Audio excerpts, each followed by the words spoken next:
Whoa, hey, next very basic Bible, quick read.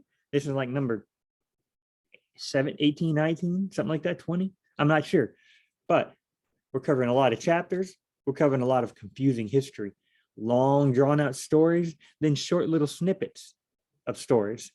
Southern nation of Judah, northern nation of Israel. They were one nation called Israel, then they split apart. We're reading from the split until the northern nation of Israel goes to exile. Okay, guys, here we go. 10-minute quick read, 10 minutes on the timer. 2 Kings chapter 10, verse 13. Jehu, who had just got done massacring Ahab's house, killed two kings, the house being his family, his lineage, his dynasty. Ahab, gone. Jehu met the relatives of King Ahaziah of Judah and asked, "Who are you?" They answered, "We're Ahaziah's relatives. We've come down to greet the king's son and the queen mother's son." Then Jehu ordered, "Take them alive." So they took them alive and then slaughtered them at the pit of Beth Eked. Up here, Beth Eked, okay. 42 men. He did not spare any of them. I don't recall any prophecy saying that Jehu was going to destroy Ahaziah and his dynasty and his house. But maybe. It probably was. Most of the kings sucked anyway. Most of them, especially in Israel. Okay, when he left there, Jehu, he found Jehonadab, son of Rechab, coming to meet him. He greeted him and then asked, "Is your heart with mine?" "It is," Jehonadab replied. Jehu said, "If it is, give me your hand." So he gave him his hand, and Jehu pulled him up into the chariot with him. Then Jehu said, "Come with me and see my zeal for the Lord." So he let him ride with him in his chariot. When Jehu came to Samaria, he struck down all who remained from the house of Ahab, in Samaria, until he had annihilated his house according to the word of the Lord spoken to Elijah. We were told that earlier. We're told that again. Then Jehu brought all the people together and said to them, "Ahab served Baal a little, but Jehu will serve him a lot. Now therefore, summon to me all the prophets of Baal, all his servants and all his priests. None must be missing, for I have a great sacrifice for Baal. Whoever is missing will not live." However, Jehu is acting deceptively. Okay. I knew that, but trying to build a suspense. In order to destroy the servants of Baal, Jehu commanded, "Consecrate a solemn assembly for a Baal." So they called one. Then Jehu sent messengers throughout all Israel, and all the servants of Baal came. No one failed to come. They entered the temple of Baal, and it was filled from one end to the other. You gonna burn the place down, maybe? Then he said to the custodian of the ward, "Hey, I'm a custodian. I'm a church janitor." The custodian, the one who was in charge of the wardrobe. Okay. "Bring out the garments for all the servants of Baal." So he brought out their garments. Then Jehu and Jehonadab, son of Rechab, entered the temple of Baal, and Jehu said to the servants of Baal, "Look carefully to see that there are no servants of Yahweh here among you, only servants of Baal." You wouldn't want those Yahweh worshipers to taint your awesome Baal party. Then they went in to offer sacrifices and burnt offerings. Now Jehu had stationed 80 men outside, and he warned them, "Whoever allows any of these men I am placing in your hands to escape will forfeit his life for theirs." When he finished offering the burnt offering, Jehu said to the guards and officers, "Go in, kill them. Don't let anyone out." So they struck them down with the sword. Then the guards and officers threw the bodies out and went into the inner room of the temple of Baal. They brought out the pillar of the temple of Baal and burned it. And they tore down the pillar of Baal. They tore down the temple of Baal and made it a latrine, which it still is today. That's what we think about you, stupid Baal. Jehu eliminated Baal worship from Israel. Sweet. But wait a minute. But he did not turn away from the sins that Jeroboam, son of Nebat, had caused Israel to commit, worshiping the golden calves that were in Bethel and Dan. Man, maybe they think maybe by this time, that's been such a long tradition. They think it's correct. They think it's the right thing. Maybe that somebody needs to tell, a prophet needs to be like, "Hey, stop doing this." I guess God thinks it's obvious. Nevertheless, the Lord said to Jehu, because you have done well in carrying out what is right in my sight, and have done to the house of Ahab all that was in my heart, 4 generations of your sons will sit on the throne of Israel. Okay. Yet Jehu was not careful to follow the instruction of the Lord God of Israel with all his heart. He didn't. It's like a broken record over and over again. It's like they put it on repeat. He did not turn from the sins that Jeroboam had called Israel to commit. He did not turn from the sins that Jeroboam. He did not turn from it's like every king of Israel. Man. In those days, the Lord began to reduce the size of Israel. Hazael defeated the Israelites throughout their territory from the Jordan eastward.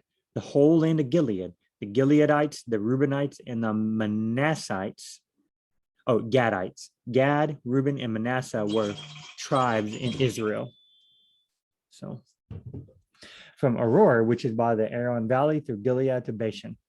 The rest of the events of Jehu's reign, along with all his accomplishments and all his might, are written in the historical record of Israel's kings. Jehu rested with his ancestors and was buried in Samaria. His son Jehoahaz became king in his place. The length of Jehu's reign over Israel and Samaria was 28 years. When Athaliah, Ahaziah's mother, saw that her son was dead, Jehu just killed him. She proceeded to annihilate all the royal heirs. Jehoshaphat, so Ahaziah is the king of Judah. So Athaliah, I guess, is Ahaziah's mother. Yeah, annihilate all their. Jehoshaphat, who is King Jehoram's daughter and Ahaziah's sister, secretly rescued Joash, son of Ahaziah, from among the king's sons who were being killed, and put him and the one who nursed him in a bedroom. King Jehoram. So put him. So he was hidden from Athaliah and was not killed. Joash, I'm not sure, it says Jehoshaphat, King Jehoram's daughter. I guess King Jehoram might have been the father of Ahaziah. I don't recall. We'll just keep going.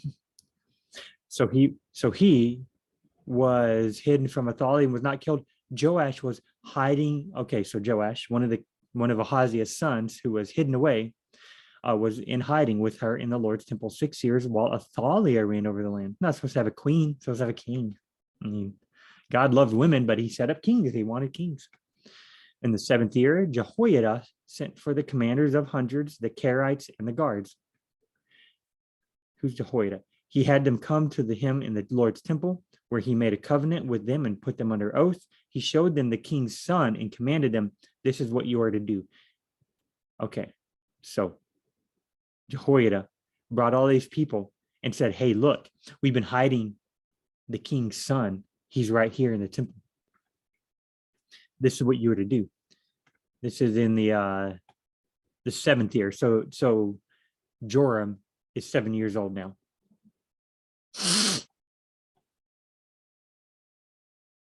Joash is 7 years old now. This is what you are to do. A third of you who come on duty on the Sabbath are to provide protection for the king's palace. A third are to be at the foundation gate, and a third at the gate behind the guards. You are to take turns providing protection for the palace. Your 2 divisions that go off duty on the Sabbath are to provide the king protection in the Lord's temple. Completely surround the king with weapon in hand. Anyone who approaches the ranks is to be put to death. Be with the king in all his daily tasks. I think basically they're putting a bunch of people at the king's palace, a bunch of people at the temple, a bunch of people with King Joash. And that way everything's protected. So the commanders of the hundreds did everything the priest Jehoiada commanded. They each brought their men, those coming on duty on the Sabbath, and those going off duty, and came to the priest Jehoiada. The priest gave to the commanders of hundreds King David's spears and shields that were in the Lord's temple. Then the guards stood with their weapons in hand, surrounding the king, from the right side of the temple to the left side, by the altar and by the temple. Jehoiada brought out the king's son, put the crown on him, and gave him the testimony, and made him king. They anointed him and clapped their hands and cried, long live the king. I'm sorry, guys. Joash is the name of this boy who's king now.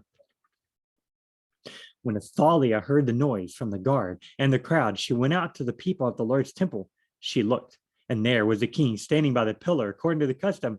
She's freaking out probably. The commanders and the trumpeters were by the king, and all the people of the land were rejoicing, blowing trumpet. Athaliah tore her clothes and screamed, treason, treason. You're not supposed to be, you killed your son. Come on, and all your kids. Then the priest Jehoiada ordered the commanders of the 100 in charge of the army, take her out between the ranks and put to death by the sword anyone who follows her. For the priest had said, she is not to be put to death in the Lord's temple. So take her out of the temple.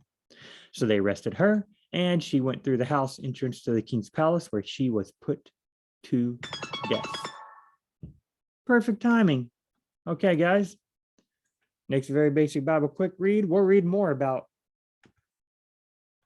the Joash. Joash. We'll read more about Joash and the priest Jehoiada, and we'll see. Do they fix up the kingdom of Judah? Let's hope so. We'll see you on the next very basic Bible. But until then, scroll down, look at the show notes, and look up all the detailed verse by verse teaching, and they will know the name of the kings. See y'all in the next very basic Bible.